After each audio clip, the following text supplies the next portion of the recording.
아멘. 네, 또 새벽마다 깨어 기도하시고 또 삶의 현장에서 열심히 사시다가도 피곤하실 텐데 또 이 저녁에도 주님 바라보시고 또 나오신 모든 분들에게 더 없는 하나님의 위로와 평안과 또 여러분들이 필요한 모든 것들이 채워지는 그런 충만한 시간이 되기를 축원드립니다. 이제 오늘 4장 14절로 30절을 읽었는데 주로 오늘은 14절과 15절 두 절 말씀을 중심으로 말씀이 진행될 것 같습니다. 우리가 지난 시간까지는 예수님의 이제 본격적인 3년 약 6개월의 공생애를 준비하는 이야기들을 했죠. 두 가지 사건, 하나는 세례 받으신 사건, 하나는 시험 받으신 사건. 이제 두 가지 사건을 통해서 예수님이 3년 6개월에 이 땅에 오신 진짜 목적을 성취하시기 위한 사역에 본격적으로 돌입하시는데 드디어 오늘 이 본문은 예수님의 사역이 계시되는 것을 보여주고 있습니다. 그리고 예수님이 공생애가 시작된 곳은 예수님의 고향 나사렛 있죠. 그 고향 나사렛이 속해 있는 그 지역, 그걸 이제 갈릴리 지역이다. 갈릴리는 어느 한 마을의 개념이 아니라 그 지역의 개념이거든요. 그 갈릴리는 가버나움도 있고 나사렛도 있고 또 뭐예요? 가나도 있고 뭐 그런 이 이스라엘 땅으로 보면 약간 북쪽에 최북단은 아닙니다만 약간 북쪽에 치우쳐 있는 그런 그 지역입니다. 예수님은 이 갈릴리에서 이제 공생애를 시작하셨습니다. 우리 14절 말씀, 15절 말씀 같이 읽지요. 시작. 예수께서 성령의 능력으로 돌아가시니 그 소문이 사방에 퍼졌고 5절, 15절 신이 그 여러 회당에서 가르치심에 무사람에게 칭송을 받으시더라. 예수님이 사역을 시작하신 곳, 공생애를 시작하신 곳, 그리고 그것에 대한 반응, 그리고 예수님이 공생애라고 하는 것은 결국 천국 복음을 증거하시는 그런 일인데 어떤 식으로 하셨는지, 어디를 중심으로 사역을 하셨는지 사실 이 부분에 서론격인데 모든 것을 다 품고 있는 아주 중요한 본문일 수 있습니다. 갈릴리 많이 들어보셨죠? 근데 이 갈릴리라고 하는 지역을 우리가 묵상할 필요가 있어요. 그리고 예수님이 갈릴리 지역에서 이제 공생애를 시작했을 뿐만 아니라 3년 6개월의 공생애 사역은 대부분 주로 어디에서 보내셨을까요? 바로 갈릴리 지역에서 보내셨어요. 크게 두 부분으로 나눌 수 있어요. 북쪽에는 갈릴리 지역, 그리고 내려와서 어디? 예루살렘. 그죠? 예루살렘을 중심으로 한 이 두 지역을 왔다 갔다 하시면서 예수님이 이제 사역을 하셨는데 대부분 예수님은 갈릴리 지역에 머물러서 사역을 하셨어요. 갈릴리는 어떤 곳인가? 이 갈릴리라고 하는 지역은 예로부터 지역적으로 봐도 소외된 지역으로 그렇게 되어 있어요. 우리나라로 보면 제가 이렇게 보니까 우리나라로 보면 어디쯤 되냐면 강원도 고성쯤 돼요. 고성. 동해 바다가 있고 고성쯤 있죠. 완전히 북쪽도 아닌. 그러니까 지역적으로 보면 이 예루살렘 모든 성전이 있고 또 뭐 정치, 종교, 문화 모든 것의 그런 어떤 그 핵심이 되는 예루살렘으로부터 지역적으로도 굉장히 멀리 떨어져 있기도 하고요. 그러다 보니까 소외된 지역, 지역적으로 소외된 지역인데 이것은 물리적이고 지역적인 거리를 넘어서 심지어 어떻게까지 여겨지는 지역이냐면 하나님으로부터도 소외된 지역. 하나님으로부터도 하나님의 신앙적으로 하나님의 은총과 하나님의 관심이 덜 미치는 지역으로 그렇게 이스라엘 사람들이 인식을 하고 있던 곳이에요. 그냥 시골 촌동네 하면은 어때요? 뭐 괜히 낯설고, 그죠? 소외되고. 그러니까 이게 심정적으로나 또 물리적으로나 그런 어떤 소외된 지역이 바로 갈릴리였어요. 우리 마태복음 4장 15절 16절에 보면 그런 이 뉘앙스를 찾아볼 수 있는데 제가 읽어볼까요? 스불론 땅과 납달리 땅과 요단강 저편 해변 길과 이방의 갈릴리여 그랬어요. 우선 보세요. 갈릴리를 뭐라고 부르고 있어요? 이방이라고 부르고 있잖아요. 이게 뭔가 이게 사실은 맞지는 이방이 아니잖아요. 그러니까 이방의 갈릴리여라고 부를 정도 되면 굉장히 거리감을 두고 있고 그런 것 좀 소외된, 그리고 뭔가 좀 왕따를 당하는 그런 느낌도 있고요. 그 다음에 계속 흑암에 앉은 백성이 큰 빛을 보았고 사망의 땅과 그늘에 앉은 자들에게 빛이 빛이었도다 하였다. 그러니까 이곳을 뭐라고 생각했냐면 흑암에 앉은 백성들이 사는 것, 이해가 되시죠? 그리고 사망의 땅과 그늘에 앉은 자들, 이렇게 지금 사람들에게는 인식되어지는 그런 땅이었어요. 단순히 뭐 지역적인 평가를 떠나서 이것은 그 갈릴리 지역에 사는 사람들이 다른 지역에 사는 유대 땅에 사는 사람들에게 지역뿐만 아니라 사람들이 어떻게 취급을 받았는지까지도 포함이 되는 거예요. 요한복음 1장에 보면 이런 이야기가 있죠. 예수님이 이제 공생애를 시작하시면서 전도를 하시고 특별히 제자를 부르실 때 빌립이 예수님을 만나요. 그죠? 빌립이 예수님을 만나고 예수님으로부터 전도를 당했어. 예수님을 만나보니까 예수님이 진짜 메시아가 맞아. 그래가지고 그 감격을 가지고 이제 막 가가지고 자기가 제일 친한 친구, 누구를 만나죠? 나다나엘을 만나요. 나다나엘을 만나서 야, 내가 아무개를 만났는데, 예수라는 사람을 만났는데 이분이 우리가 기다리던 그 메시아가 맞는 것 같아 라고 이야기를 하니까 나다나엘이 뭐라고 말합니까? 요한복음 1장 46절 시작. 나다나엘이 이르되 나사렛에서 무슨 선한 것이 날 수 있느냐, 이렇게 얘기합니다. 나사렛? 아니 예루살렘도 아니고 나사렛? 야, 거기서 뭔 메시아가 날 수 있어? 이럴 정도로 그 지역과 그 사람들이 아주 무시당하는 그런 지역, 아웃사이더, 변두리. 조금 더 강하게 얘기하면 갈릴리 사람들은 이스라엘 사람들에게 사람 취급 제대로 받지 못하는 곳이었어요. 굉장히 이렇게 그런 지역이죠. 그런데 우리가 오늘 주목해야 될 것은 바로 그런 곳에서 예수님이 사역을 시작하셨다. 뭔가 사람이 정치를 이번에 뭐 이렇게 총선을 하는데 이제 그 지역구라고 하나요? 자기서 이제 자기 당에서 대표로 선발이 되잖아요. 그럼 이왕이면 저 시골 이런 데가 아니라 어디에서 본인이 이 저기죠? 뭐라고 그래? 그 대표자로 나가고 싶어해. 시골에서 나오고 싶어요? 서울에서 나오고 싶어요? 뭔가 자기가 참 입신양면하고 도드라지려고 그러면 사람들도 많고 집중되지는 그런 지역에서 내가 딱 들어진다고 싶지.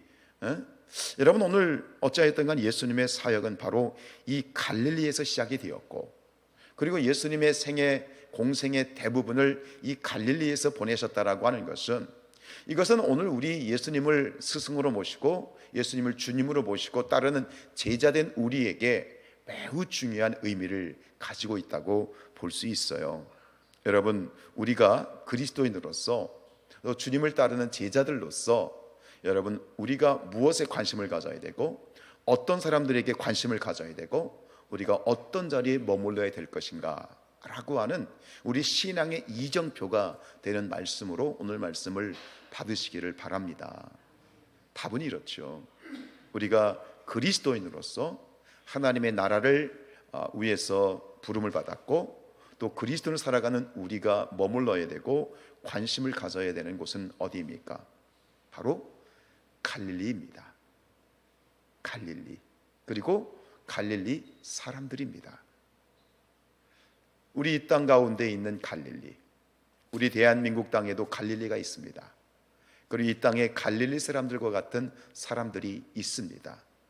그곳에 하나님의 마음이 있고 그곳에 하나님의 눈길이 있고 주님의 눈길이 머무는 그곳에 우리의 눈길도 머물러야 되고, 주님의 마음이 갈릴리에 있다면 우리도 역시 이 대한민국 땅에 있는 갈릴리에 마음이 머물러서 우리가 그렇게 살려고, 그렇게 말씀대로 살려고 애쓰며 노력하는 것이 그리스도인의 삶인 줄로 믿습니다.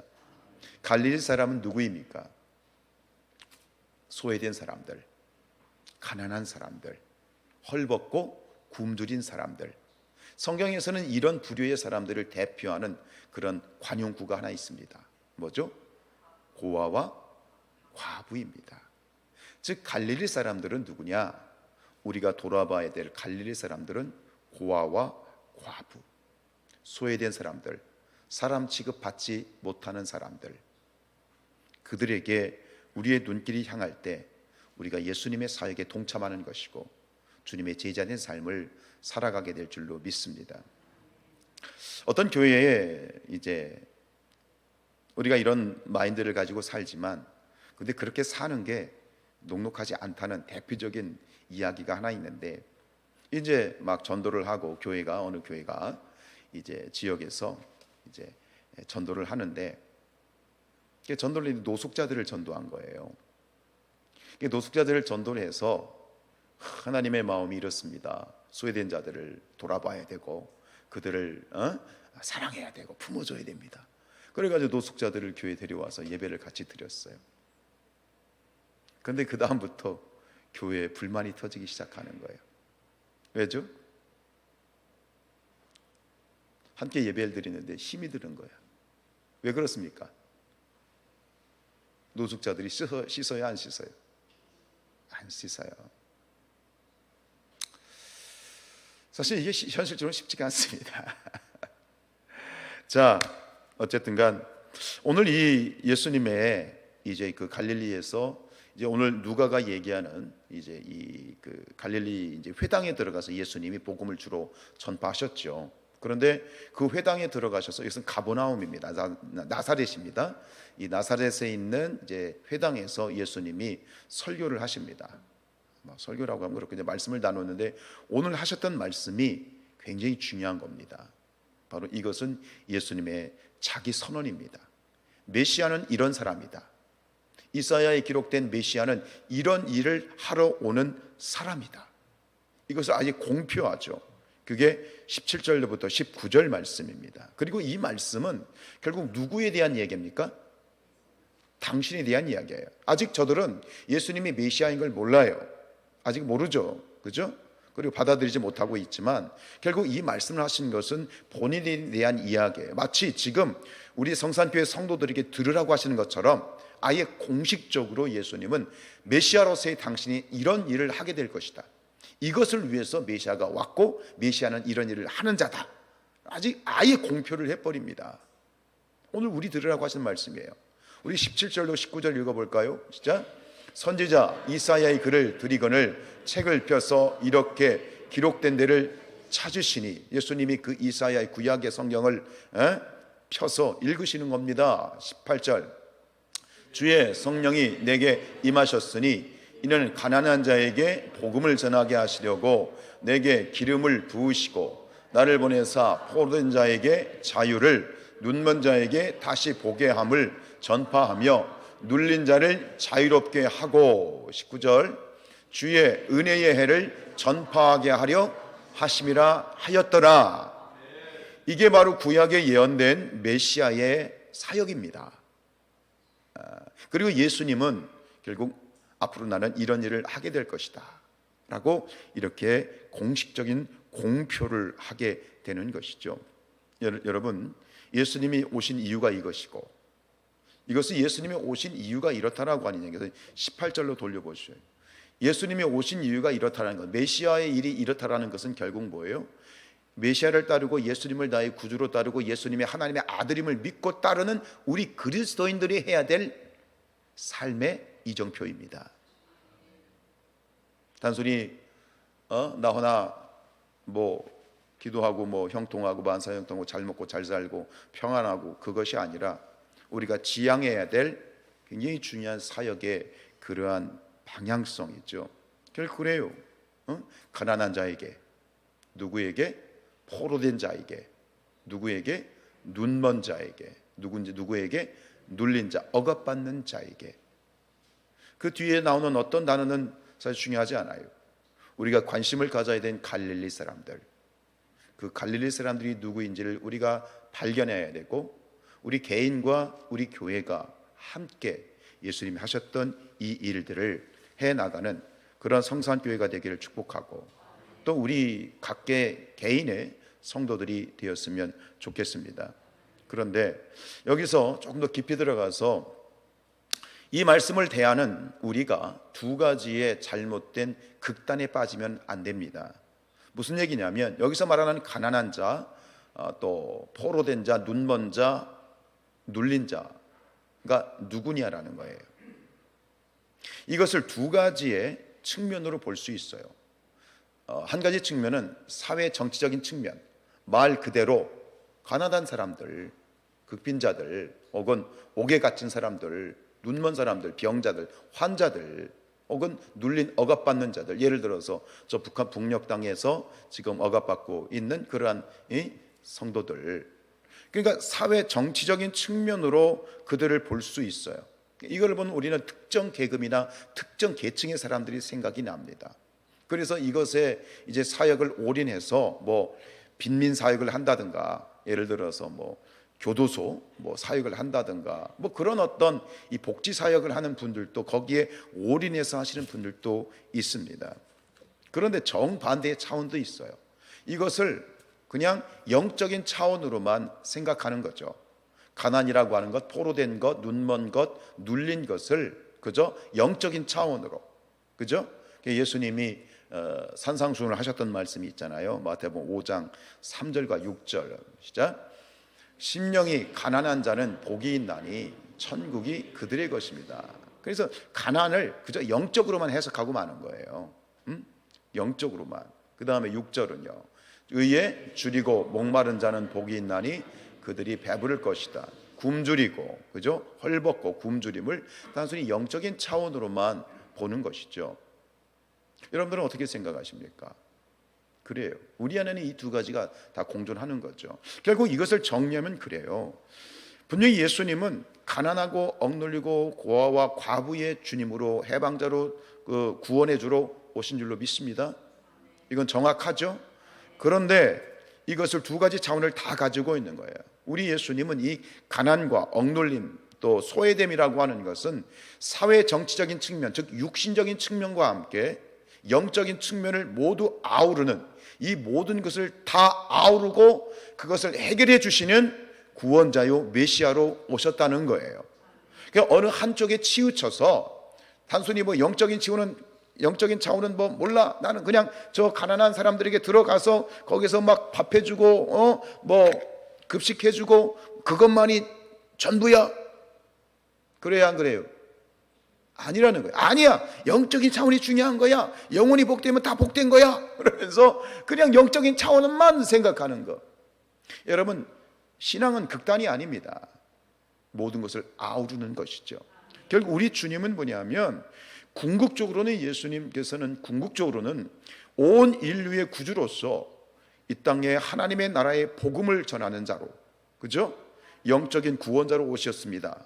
그런데 동시에 결코 그렇다고 해서 우리 인간들의 육신적으로 가난하고 소외된 자들을 멀리하지 아니하시고 그들의 육신적인 필요를까지도 다 충족해 주시고 채워 주시고 공급해 주시는 분이 우리 예수님이시고, 그리고 메시아의 사역인 것이죠. 즉 예수님은 영과 육의 영적인 돌봄뿐만 아니라 육적인 돌봄까지 모든 것을 전인격적으로 돌보시는 전인격적인 사역을 하셨다. 아멘. 여러분, 당연한 것으로 보이시죠? 당연하죠, 그죠? 그런데 우리는 어느덧 당연하지 않은 이유가 뭐냐면, 우리 안에는 신앙적인 가치관 안에 우리가 뭐 천당, 지옥, 그죠? 화와 복, 우리가 사용하는 신앙적인 용어들이 굉장히 이분법적이고 흑백 논리에 있어요. 그러니까 이거 아니면 이건 뭐예요? 천국이에요, 지옥이에요? 지옥도 생각해 보신 적 있어요? 천국이에요, 지옥이에요? 생각할 것도 없지 뭘 이렇게 망설여. 뭔 깊은 질문이라고. 천국이요, 지옥이요? 그렇죠. 그러니까 이게 우리 안에는 나도 우리가 모르는 사이에 이거 아니면 이거다, 뭐 아니면 도다, 이런 흑백 논리와 이분법적인 사고에 좀 이렇게 젖어 있는 게 있어요. 뭐 영어로 말하면 not A but B, A가 아니면 B야. 근데 신앙은요, 주님이 우리에게 말씀하시는 건 이거 아니면 이거가 아니라 이것과 이것을 함께 아우르는 그런 보편적인 신앙 가치관을 우리는 버려서는 안 돼요. 물론 지옥은 말할 것도 없죠. 이거는 돌아볼 것도 없지만 우리는 천국을 지향해야 되지만, 그러나 이 땅 가운데서는 역시 지옥에 갈 백성들을 돌아봐야 돼요. 가끔 그러죠. 아유, 저건 마귀 새끼야. 저건 지옥에 갈 새끼야. 그러면서 아예 그냥 쳐다보지 않잖아요. 하나님 뜻인가요? 아니지요.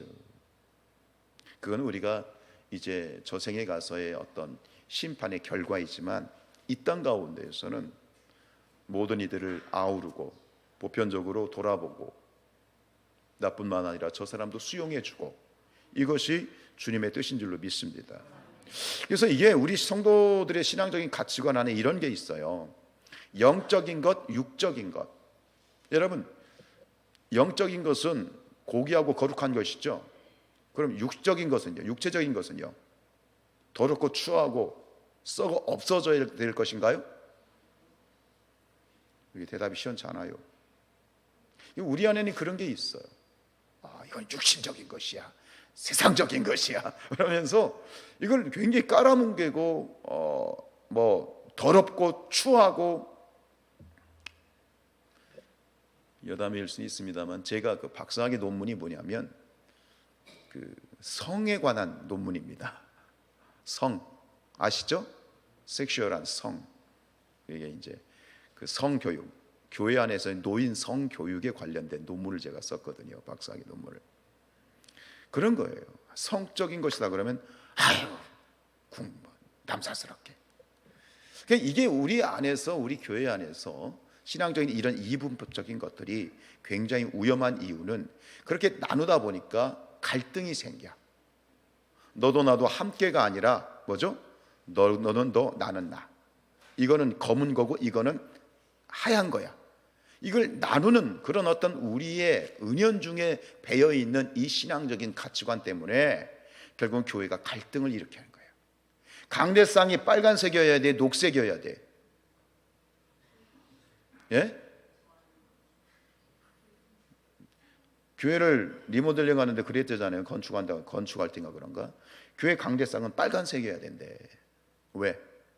예수님의 보혈이니까. 아니라는 거야. 예수님은 목자시니까 강대상은 녹색이어야 된다는 거야. 어떤 게 맞아요? 그리고 진짜 교회가 쪼개졌대. 이게 우스갯소리가 아니라 우리 안에 은연중에 그런 게 있어요.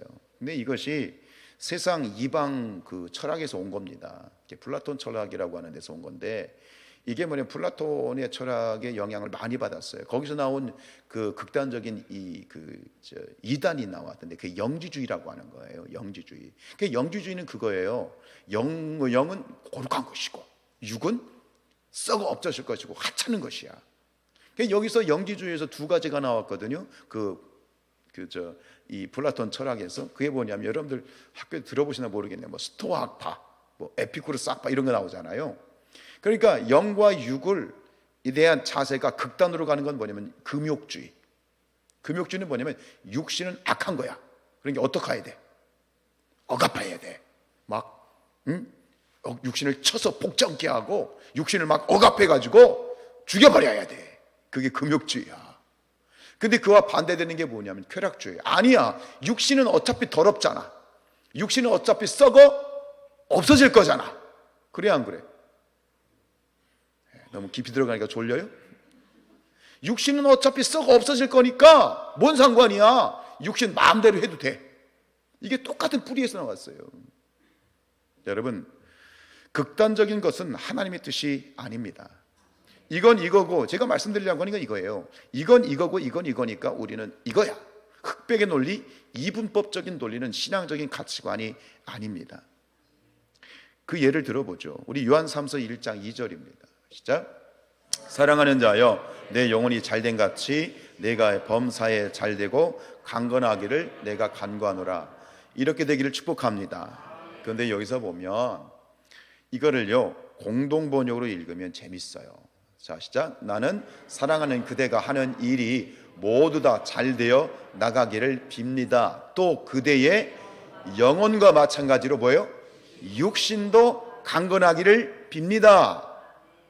성경은 절대로 영적인 것은 뭐 거룩한 것이고 그것만 귀하고 육체적이고 육신을 위한 것은 막 썩어질 것이고 없어질 것이고 악한 것이다, 이런 이분법적인 사고를 우리에게 제시하지 않습니다.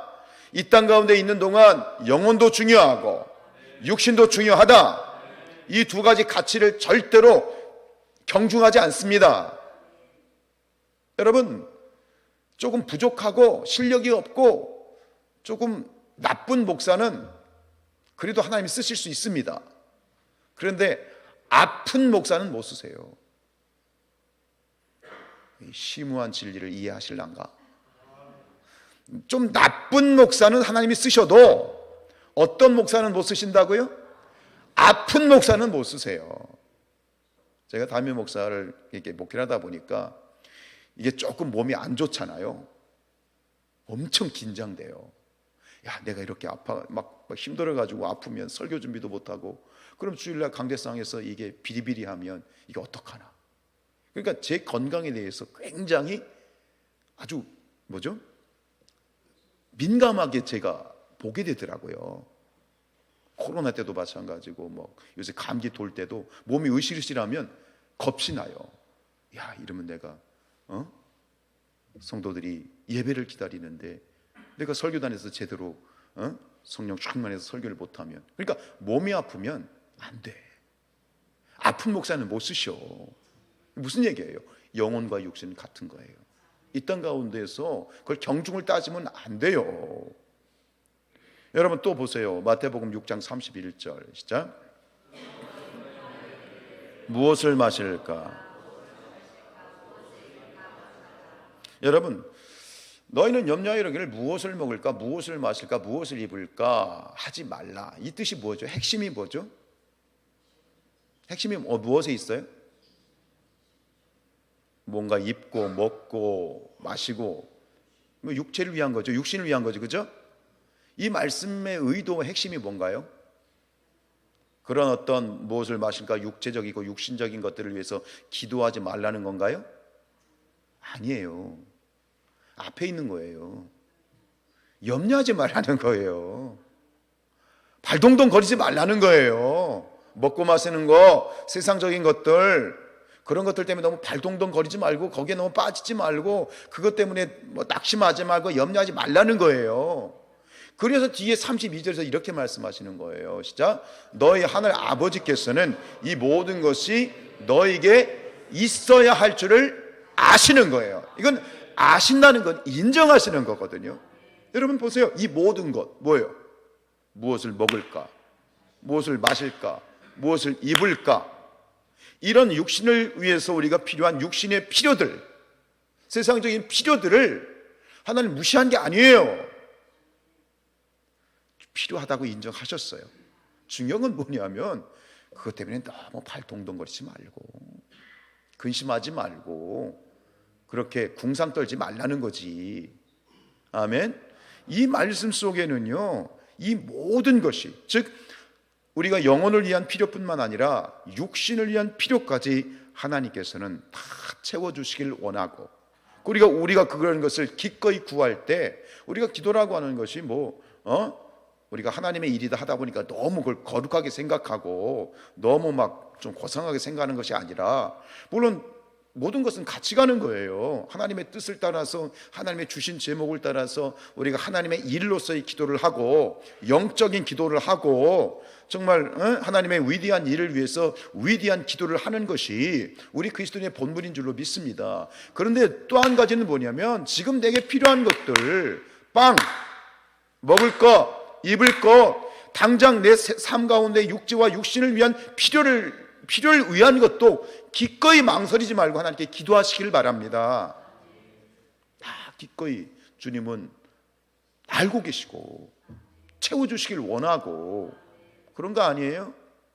여러분, 신앙 가운데에서 이런 이분법적이고 이 모든 것이 다 어디에서 오냐면 흑백 논리. 신앙은 흑백 논리. 이걸 가르는 거죠. 이것은 거룩한 것이다, 이것은 나쁜 것이다. 신앙생활 때도 우리 자신도 그렇게 살지 못하면서, 참 희한한 건 뭐냐면 나 자신도 그렇게 살지 못하면서 우리는 희한하게 다른 사람을 정죄하고 판단하는데 너무 빨라요. 로마서 있는 16장 9절 말씀이 있는 것처럼 악한 데는 미련하고 착한 데는 지혜로워야 되는데, 우리는 본성적으로 악한 데는 지혜롭고 착한 데는 미련해 버리는 거예요. 여러분, 하나님 앞에 의인이 있습니까? 의인은 없으되 하나도 없으니까 우리 모두에게는 예수님의 십자가의 은혜가 필요하고 십자가의 복음이 필요하고 예수의 보혈이 필요한 거예요. 그럼 우리가 그렇게 살아야 되거든요. 다른 사람도 그렇게 봐야 되거든요. 근데 우리는 어느덧 희한하게 신앙생활을 하면서 점점 정죄의 칼날을 세우기 시작해. 좀 기도가 부족하면 너 기도 안 하니까 그런 거지, 정죄해. 여러분, 하나님 말씀대로 살아야죠. 주일 성수 온전히 하고, 재물의 주인이신 하나님께 11조 하고, 아멘이에요? 해야죠. 나가서 기도하고 복음 전하고 세상에서 말씀대로 살아야 되죠. 그런데 여러분, 잊지 말아야 될 건 뭐냐면 그렇지 않은 자들에 대해서 절대로 정죄의 칼날과 각을 세우지 마세요. 근데 우리는 좀 신앙생활에 익숙하고 내가 좀 기도 좀 하고 내가 좀 그래도 이렇게 보면 다른 사람들도 내가 신앙생활 좀 하는 걸 인정하는 것 같으면 이상하게 내가 의인이 된 것처럼 그렇지 못한 이들을 정죄해요.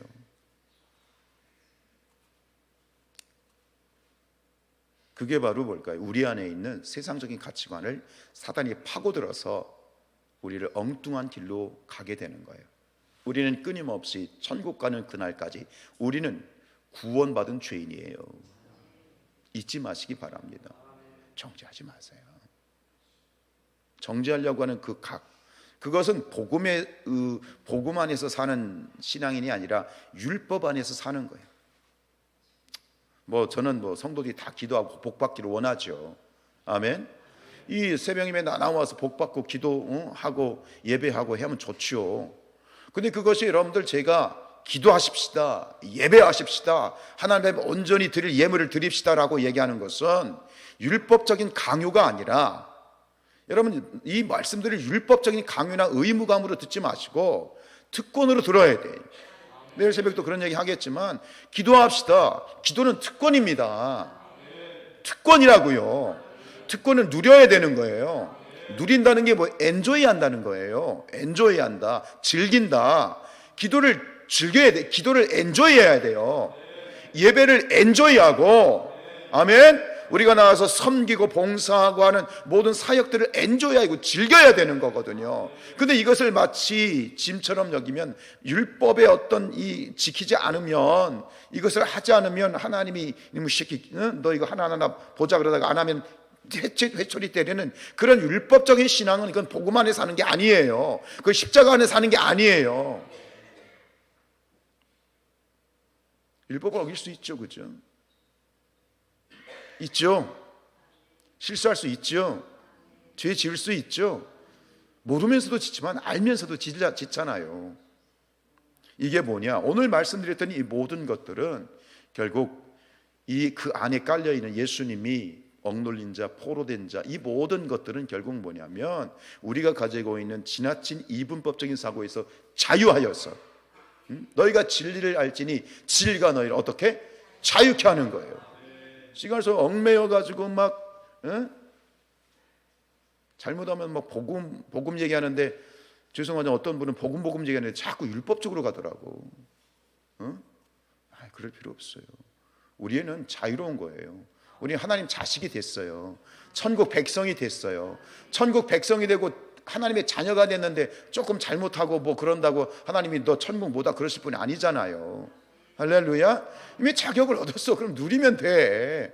좀 실수할 수 있고, 우리가 목사도 실수할 수 있고 목사도 죄 질 수 있어요. 근데 그거 가지고 정죄라는 얘기가 아니에요. 우리보다 천국 백성이에요. 그 안에서 누리는 자들이 될 수 있기를 축복합니다. 여러분, 우리 성산교회가 이 복음 안에서 오늘 말씀을 맺으면, 여러분, 그 복음을 전한다는 것은 영적인 차원에서의 복음뿐만 아니라 억눌리고 또 헐벗는 자들을 위해서 우리가 그들의 현실적인 필요를 채워주는 그런 부분까지, 그렇죠? 영적인 차원만, 예수만 필요, 기도만 필요한 게 아니라 쌀도 갖다 주고 빵도 갖다 주고, 아멘, 같이 가는 거예요. 이게 바로 이 예수님의, 이 메시아의, 그리스도의 가치관이고 우리 성도의 가치관인 거예요. 영적인 거. 기도만 해주면 돼. 그럼 돼? 당장 쌀 먹을 돈, 쌀이 없으면 쌀 갖다 줘야 되는 거고. 그러니까 영적인 차원도 교회가, 우리가 복음을 증거한다는 것은 영적인 차원의 주의 복음도 증거해주고, 동시에 빵이 필요하고 쌀이 필요하고 정말 함께 밤을 새워줄 사람들이 있다면 그렇게 가서 해주는, 이 모든 것들을 함께 아우르는 그런 우리 성산교회가 됐으면 좋겠어요. 그리고 영적으로 동시에 육적으로 우리 성산교회가 많은 것을 나누고 베풀고 돕고 구제하고 선교하는 그런 하나님의 기뻐하시는 공동체가 될 수 있기를 주님의 이름으로 축복합니다.